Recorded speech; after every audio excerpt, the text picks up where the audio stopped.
ห้องการศึกษาธิการและกีฬาเมืองหินบูรณ์ได้จัดพิธีการเปิดหัวบทสอบเสิ่งจบสั้นมัธยมศึกษาตอนปลายม .7 ประจำศุกร์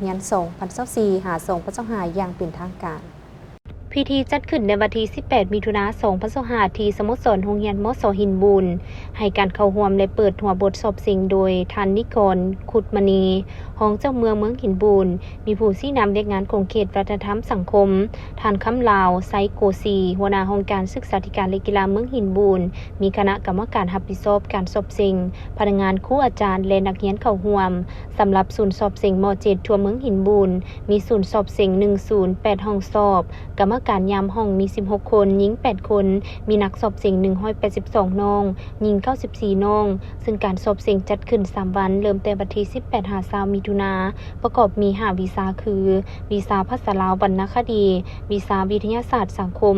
วีซ่าวิทยาศาสตร์ธรรมศาสตร์วีซ่าคณิตศาสตร์และภาษาอังกฤษเพื่อเฮ็ดให้พิธีเปิดบ้านสอบเสิ่งครั้งนี้บรรลุตามจุดประสงค์คาดหมายที่วางไว้ท่านนิกร ขุดมณีได้มีคำเห็นชี้นำบางด้านคือการสอบเสิ่งครั้งนี้เป็นการวัดประเมินความรู้ของนักเรียนใน1ศุกร์เรียนที่ผ่านมาเพื่อรับรู้ได้ปัญหาที่ยังคงค้างต่างๆเพื่อจะได้พร้อมกันแก้ไขในศุกร์เรียนต่อไปให้ดีขึ้นคณะประธานกรรมการและนักเรียนต้องเอาใจใส่ปฏิบัติระเบียบของการสอบเสิ่งอย่างเข้มงวดเป็นต้นกรรมการยามห้องบ่ให้ช่วยนักสอบเสิ่งในทุกเงื่อนไขการสอบเสิ่งครั้งนี้แม่นต้องรับประกัน